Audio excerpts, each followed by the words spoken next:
Hello and welcome to Pranati IAS.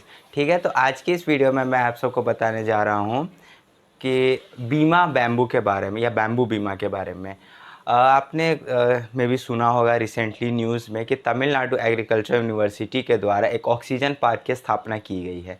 ठीक है, ये ऑक्सीजन पार्क आखिर होता क्या है, सबसे पहले इस बात को जानेंगे।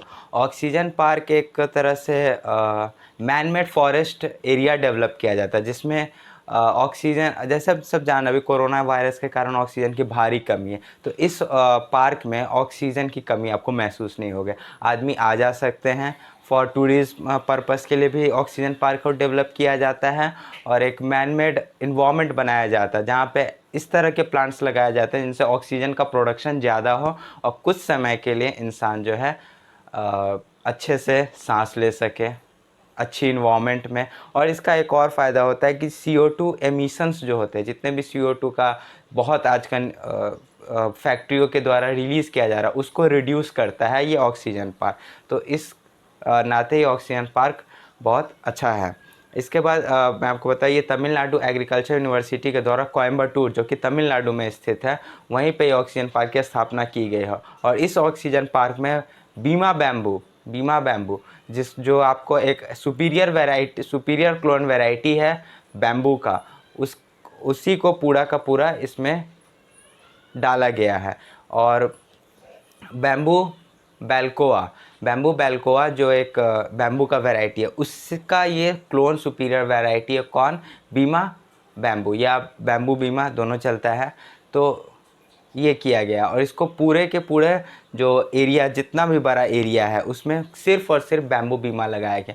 क्यों लगाया गया बैम्बू बीमा? क्योंकि बैम्बू ये जो बीमा बैम्बू है, इसकी खास बात क्या होती है, ये कार्बन डाइऑक्साइड एमिशंस को काफ़ी हद तक रिड्यूस करता है। इसी के कारण से इसको बेस्ट कार्बन सिंक के नाम से भी जाना जाता है। बेस्ट कार्बन सिंक कहने का मतलब वो मटेरियल जो कि कार्बन डाइऑक्साइड इमिशन को काफ़ी हद तक रिड्यूस कर सके। ठीक है, अब थोड़ा हम लोग बैम्बू बीमा के बारे में जान लेते हैं। तो बैम्बू बीमा ऑब्वियस एक प्लांट है, तो ये किंगडम प्लांटी को बिलोंग करता है। किंगडम प्लांटी, इसके आगे के जनरेशन्स को जानना बहुत ज़रूरी है क्योंकि मे भी पूछ सकता है, क्योंकि रिसेंटली ये न्यूज़ में रहा है। तो इसका जो किंगडम के बाद क्या आता है, फाइलम जो है ये एंजियोस्पर्मी है।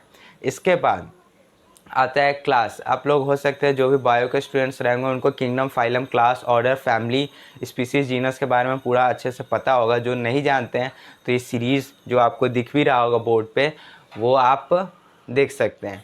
तो सबसे पहले होता है किंगडम जो कि है एंजियोस्पर्मी, फाइलम हुआ इसका, किंगडम प्लांटी, फाइलम हुआ एंजियोस्पर्मी। क्लास इसकी होती है आपको मोनोकॉट्स। उसके बाद आता है ऑर्डर है इसका पोएल्स, फैमिली है पोएसी। ठीक है, एंड बैम्बू बेल्कोआ का ये एक सुपीरियर क्लोन वैरायटी है, यानी स्पीसीज और जीनस वही हो गए। ठीक है, इसके बाद अगर सब फैमिली की बात करें जो रेयरली पूछा जाता है, बट सब फैमिली इनकी बैम्बू सूडी एंड लुडिकोसा है। ठीक है, इसके बाद थोड़ा बैम्बू के बारे में आप जानते हैं। तो बैम्बू जो highest bamboo producing state India में कौन है, तो वो असम है, मे भी आप सब जानते हो। और जो हाईएस्ट बैम्बू प्रोड्यूसिंग कंट्री है वो है चाइना। आप ऐसे भी बहुत सारे बैम्बू के फूड आइटम्स होते हैं। अगर आप चाइना जाएंगे तो वहाँ पर जो उनका क्यूजीन है उससे बैम्बू का बहुत यूज़ होता है। बैम्बू चिकन बनता है, बैम्बू मटन बनता है, बैम्बू में राइस बनता है, सब चीज़ बैम्बू में बनता है। इवन इन नॉर्थ ईस्ट में भी बैम्बू से बहुत सारे क्यूजीन बनाए जाते हैं। तो इसीलिए असम वहाँ पे हाईएस्ट प्रोडक्शन करता है। इसके साथ ही साथ मध्य प्रदेश, गुजरात, महाराष्ट्र में भी बैम्बू काफ़ी हद तक प्रोड्यूस किया जाता है। ठीक है, अब हम लोग थोड़ा बात कर लें बैम्बू बीमा के बारे में। एक और बैम्बू बीमा की खास बात क्या है कि इसी को क्यों चुना गया तमिलनाडु एग्रीकल्चर यूनिवर्सिटी के द्वारा। इसीलिए उसको चुना गया क्योंकि ये एक दिन में 1 से 1.5 फीट की ऊंचाई तक बढ़ सकता है। 1 से 1.5 फीट की ऊंचाई एक दिन में, ये बहुत बड़ी बात है। इसके साथ ही बैम्बू बीमा की एक और ख़ास बात क्या है कि ये इसकी सबसे मैक्सिमम हाइट जो होती है वो जा सकती है, वो 25 मीटर है। 25 मीटर मतलब एक नॉर्मल इंसान की हाइट होती है 1.5 से 1.7 मीटर के बीच। मतलब अज्यूम कर लीजिए मेरी हाइट के 25 गुना ज़्यादा, बहुत ज़्यादा है। तो ये होती है इसकी खास बात। और ये ड्रॉट रेजिस्टेंट होता है, मतलब कितना भी सुखाड़ आ जाए बैम्बू को पानी की बहुत ज़रूरत नहीं होती है ये। और एक और क्या बात है कि अगर बैम्बू को थोड़ा सा भी पानी मिला, ट्रॉपिकल कंडीशंस मिला, तो जैसे मैंने आपको बताया 1 से 1.5 फीट एक दिन तक बढ़ने की इसकी कैपेसिटी है। तो सोच सकते हैं कितने स्पीड से ये बढ़ता है। और इसकी एक और क्या खास बात है बैम्बू की, कि बैम्बू को बार बार रोपने काटने इसकी ज़रूरत नहीं पड़ती है। क्यों?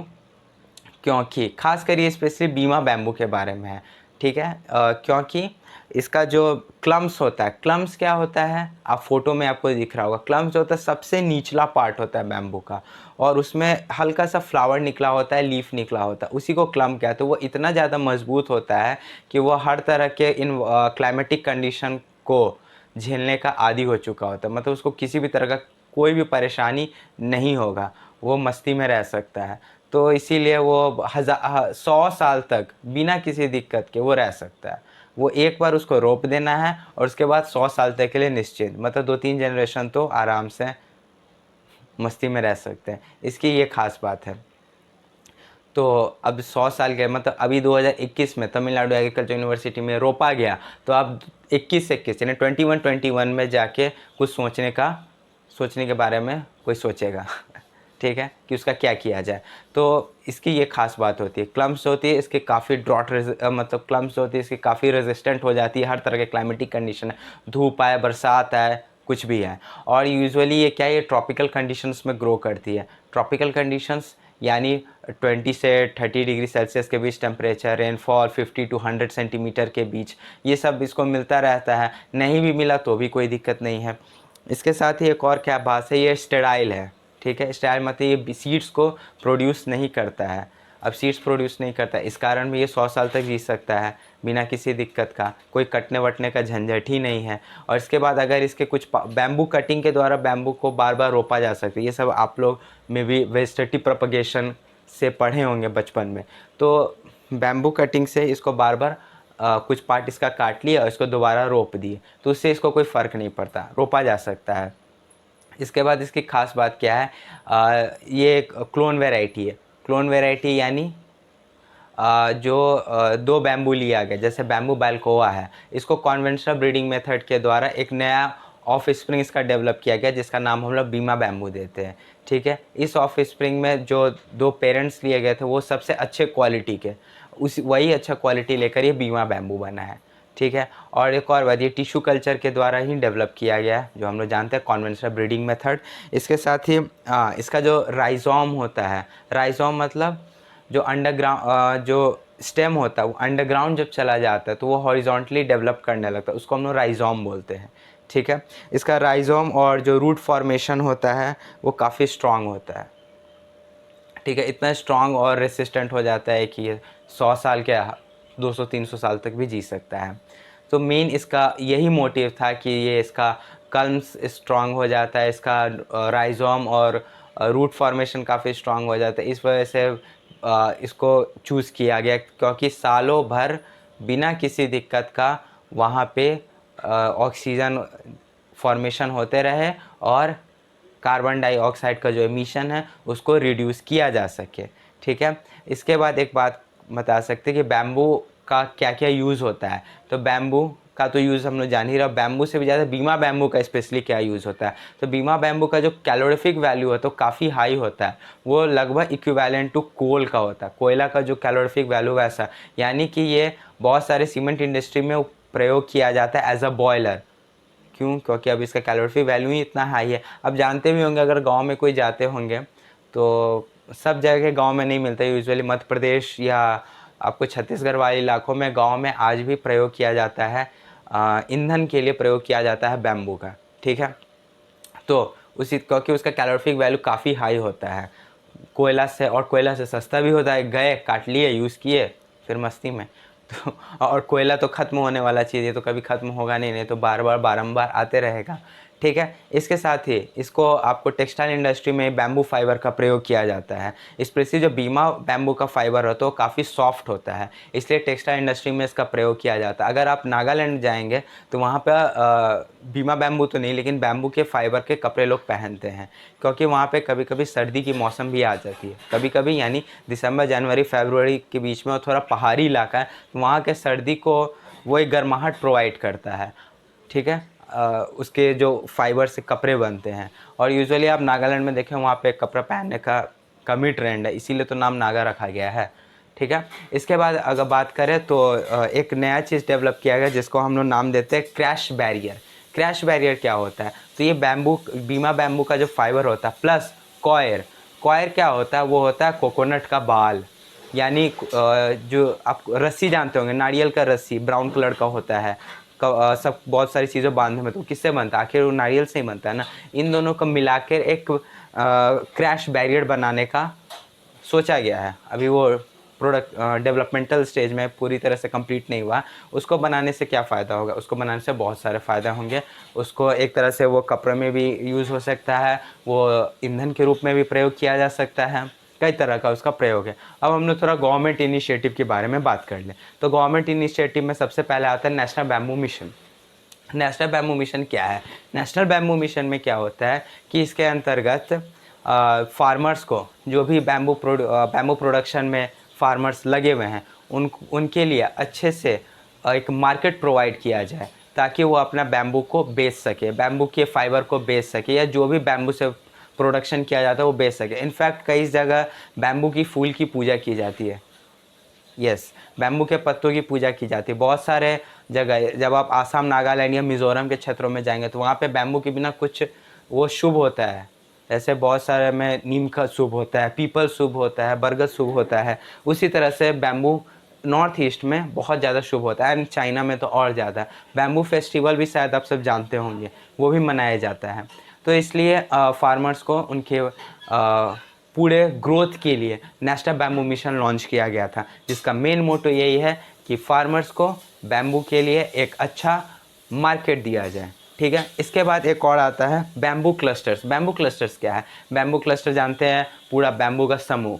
बहुत सारे जगह आपको रिसेंटली बात है, कुछ महीने पहले की बात है कि वर्चुअली इनॉग्रेट किया गया है 22 बैम्बू क्लस्टर को, कुछ आपको union ministry of for agriculture farmer welfare के द्वारा। ठीक है, सब 22 बैम्बू क्लस्टर डेवलप किए जाएंगे। कहाँ कहाँ, किन किन राज्यों में? ये है आपको गुजरात, मध्य प्रदेश, महाराष्ट्र, ये हो गया आपका सेंट्रल इंडिया। इसके बाद आपको उत्तराखंड नॉर्थ में, साउथ में कर्नाटका, ईस्ट में असम, नागालैंड एंड मणिपुर, इन राज्यों में ये डेवलप किए जाएंगे। ठीक है, तो असम में तो ऑलरेडी बहुत ज़्यादा बैम्बू प्रोडक्शन होता है, लेकिन इन लोग जो सेंट्रल इंडिया है वहाँ पे बैम्बू प्रोडक्शन उतना ज़्यादा नहीं होता है। इसको मद्देनज़र रखते हुए ये कदम उठाएगा, किंतु फिर भी मध्य प्रदेश में काफ़ी ज़्यादा बैम्बू प्रोडक्शन होता है, और ख़ासकर छत्तीसगढ़ वाले इलाका में, जो हम लोग बस्तर रीजन आप सब जानते होंगे। ठीक है, वहाँ पे बैम्बू प्रोडक्शन काफ़ी ज़्यादा होता है। और अगर आप ध्यान दें, फॉरेस्ट कवर, जो टोटल फॉरेस्ट कवर, वह मध्य प्रदेश में ही सबसे ज़्यादा है। Point to be noted. इसके बाद एक और अगर बात करें तो बैम्बू ट्री है या ग्रास। हमेशा से साइंटिस्ट में ये दुविधा का विषय बना हुआ है कि बैम्बू ट्री है या ग्रास। असल में बैम्बू एक ग्रास है, क्योंकि पोएल्स और पोएसी फैमिली ग्रास फैमिली होता है। ठीक है, हमेशा याद रखिएगा।